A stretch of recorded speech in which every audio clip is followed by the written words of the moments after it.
Hello everyone and welcome to another beginner's guide to the Contention server in DCS World, where today we're taking a thorough look at the credit system, learning how to earn credits, how to spend them and why you would want to spend them.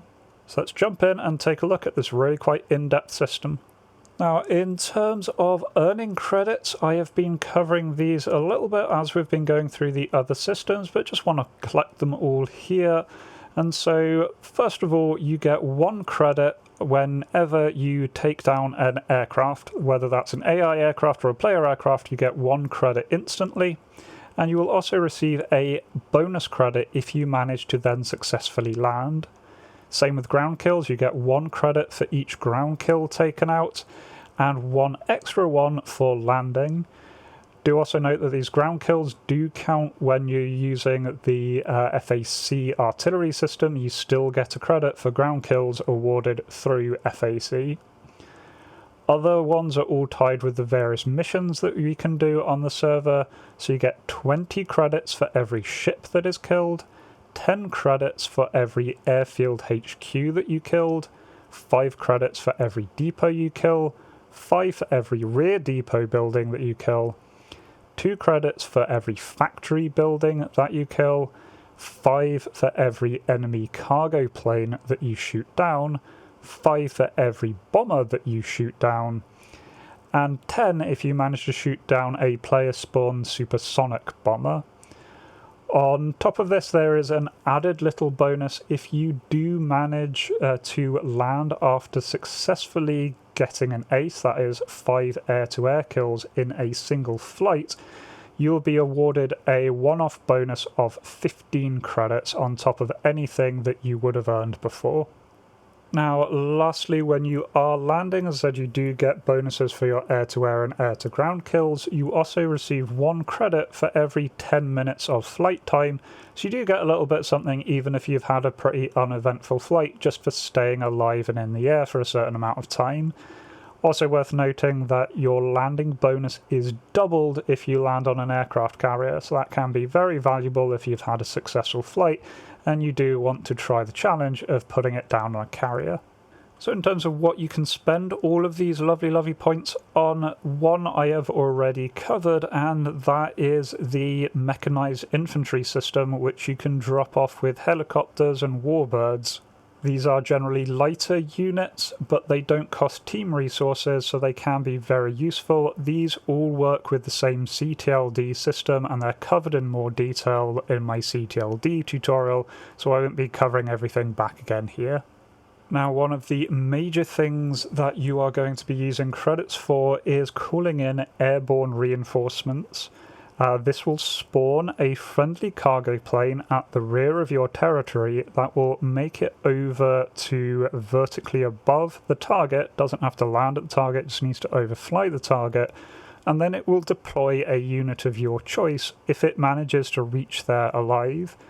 You've got a huge range of different options that you can deploy, all with their individual costs. I'll just cover these briefly here. First of all, you can deploy a JTAC unit. This is a single unarmed individual, but it will serve as a JTAC that other players can access through their comms menu. It will laze targets just like any AI JTAC, and so can be very useful for calling in aided help there. You can also just put in light units. These are 1 APC and 2 light vehicles.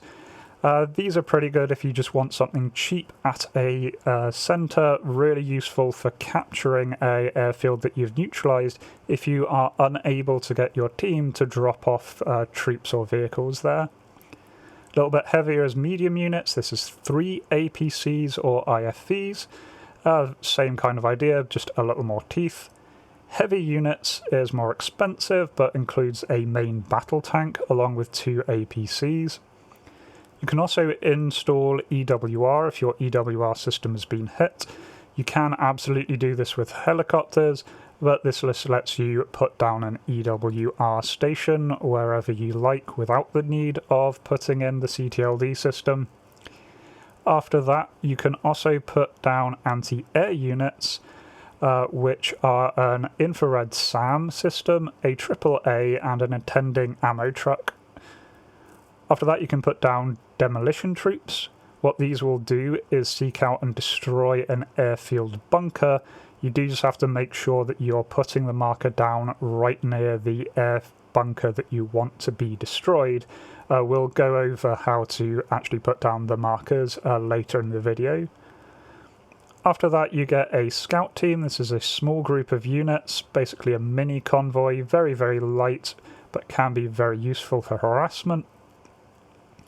There is also the option for a larger radar-based air defense unit. This will give you a Roland or an SA-15, along with a defending AAA and ammo truck.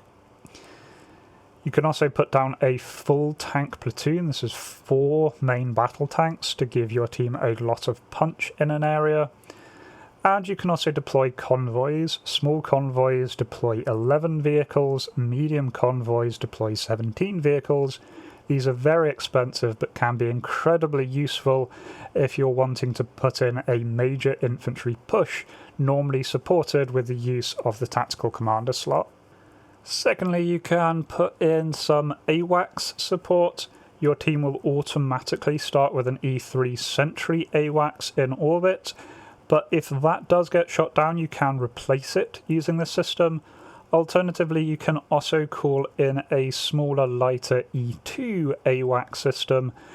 This one can be deployed wherever you like using the marker system, which we'll go over at the end of the video. Do note that there can only be 1 active AWACS of each kind per team, so if you've already got your E3 up, you can't call in another. If someone else has spawned an E2, you can't call in a second. Very similar to that, you can call in tanker support. This will deploy a tanker group consisting of 1 basket tanker and 1 boom tanker, which you can use as regular AI fuel tankers. They are normally contacted on 250.0, and you can talk to them as you normally would with AI tankers and complete a refueling operation there. Can be very useful if you are finding yourself in the air, running out of fuel a lot, and not wanting to RTB. These are very, very vulnerable though, so just with the AWACS you probably want to keep them a little bit back. The exact frequencies as well as the TACAN beacon frequencies for these will be in the briefing, so you can just double check there to find exactly what you need to put in to find and communicate with these tankers. Next up then, we have our pair of drones, starting off with the JTAC drone. When you deploy a JTAC drone, instead of spawning at the rear, this will spawn at the nearest friendly airfield that has a HQ, just because drones are quite a bit slower and it would take them too long to move in from the rear of the map. What these will do is fly 25,000 feet in orbit around your target, and they will behave just as a ground JTAC will. They will be able to smoke and laze targets, and they can be communicated with by other players in their comms menu. Currently these cannot be moved once they have been deployed, and they will stay on station for 30 minutes if they are not killed by then. After that they will RTB. This can still be very, very useful for lasing a particular zone or marking targets in a particular zone if, again, you don't have the helicopters doing that for you. A major issue with JTACs in general is they can only be focusing on 1 target at a time, meaning that if there are lots of targets and lots of allied players, you're going to rather swamp the JTAC. Where this comes in is we can instead use the Recon Drone. What this does, very similar, is it spawns a Reaper drone. It'll take off from the nearest airfield, circle the target 25,000 feet. But what this will do instead is put out a scanning area of 5 nautical miles around its orbit, and from there it will start marking targets on the F10 map. It will do this 1 target every 30 seconds, starting with the targets nearest to it and moving out. It will put information of the type of unit and the coordinates will be available there, slowly building up this area around it. These drones do have a maximum of 10 minutes loiter time, but that does mean they will mark up to 20 units in that 5 nautical mile radius around them, and so can be very, very useful if you're trying to get detailed information on a particular area. After those 10 minutes, they will RTB, so this gives a short amount of time of a lot of information in one area, as opposed to the JTAC, which is very good for coordinating an extended assault on an area for quite a while. And then lastly, we have our bomber family. And so you can call in either standard bombers. For blue, this is the B-52 Buff. For red, this is the Tu-95 Bear. Or supersonic bombers at a higher cost. For blue, this is the B-1B Bone. And for red, this is the Tu-22 Backfire. They both function essentially the same, but the supersonic bomber is a lot faster and so much more difficult to intercept before it arrives on its target. What will happen is the bombers will head to the target that you have indicated with your marker, and then will create a series of explosions. They don't actually drop ordnance for the sake of server performance. Instead, they create explosions and destroy things around that marker. You can place these markers anywhere you like on the map. Mostly though, you're going to want to be sending these towards objectives in the forms of airfields, FARPs, CPs and factories, where if you place your marker inside the inner circle, they will target various things within that objective. If you do this on an airfield, they will kill the airfield HQ if they manage to reach it. Additionally, on top of that, they will then damage up to 8 units guaranteed kill in the area, and they'll create lots more explosions doing general damage in that area. They will prioritise air defence targets over others, so can be a really good way of softening up a particular hard area for you to then follow up with later. As I said, you can target absolutely random areas wherever you like with bombers. In the case that you have not selected an objective, but instead selected a random part on the map, what they will do is attempt to target any enemy units within 2 kilometers of the target marker itself. So this can be quite useful if the enemy is, say, set up a little bit of a SAM nest that you are finding hard to get into. This is a good way of eliminating it and all of its defences all in one swoop. Or if you manage to spot, say, an enemy convoy that is in a held position and preparing, this can be a really good way of weakening defences and things like that. So first off, how do you use the system? Well, it is all done through the F10 comms menu. So you open your menu, push F10 to get your normal listing there, and then we go to F4 credit actions. Here we find a list of everything that we have talked about so far today. So we can do F1 for AWACS, and we can see there the 2 different types of AWACS are listed, and in parentheses afterwards it tells you how many credits that particular spawn is. So we can see here the ground unit drops do vary quite significantly. The smaller ones are incredibly cheap to put in, but the larger and larger drops start to get progressively more expensive. Those medium convoys we mentioned before are 150, that is a major investment. Equally here we can see bombers, standard bombers only cost 75, whereas supersonic bombers cost 100.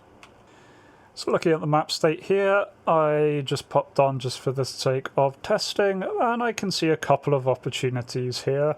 First of all, I'd like to send a light drop to B97 here, just to capture that for our team. We've already got it neutralised, so we may as well push in. So again, what I'm going to do here is open up my comms menu, F10, F4 credit actions, then go down to Airborne Reinforcements 1 with F4. And in this case, let's just throw in a light drop there, 15 resources. Now it prompts me up in the top of how I need to enter the rest of this. So what I need to do is place a marker down, so I go up here to the top bar, click Mark Label, put it right where I want to drop these off, so I'm going to put it right in the middle there. I then set the marker text to /action, and it will give me a code. In this case, the code of my action is 1002. As soon as I've done that, I then generally click the blue to make sure that dismisses. But then we can see as soon as it's dismissed, the value has been entered. I get a confirmation here that a friendly cargo plane has been dispatched, and an update telling me how many more credits I've got left over. Bombing is exactly the same. Let's say I wanted to call in a bomber strike on Rene Airfield here. I go to F10, credit actions, in this case go F6 bombers. In this case, I'm just going to call in a standard bomber force. Quite quiet right now, the bombers are probably going to manage to get through, so F1 standard bombers, then exact same idea. I get told to put down a marker, and so that is exactly what I do. Make sure it's within the central circle. And then I type the code /action, and then the code I've got is 1003 in this case. And again, just click off in order to confirm that. And again, in the top right, get a little confirmation there. Now what will happen is those flights will be spawned and they will start heading in towards the target area. And so just popping over onto the tactical commander slot, so I can see both my bombers have been spawned in here, or my bomber and my transport. They are each on their way conducting their mission, and when they reach the targets, they will complete those actions. So that is this guide in a nutshell. That's how we use the credit actions in the Contention server. If you do have any questions, please do leave them down below. Otherwise, I hope you all have fun calling in a whole load of AI support to help you out. Until next time, remember to be kind to yourselves and everyone else. Cheers.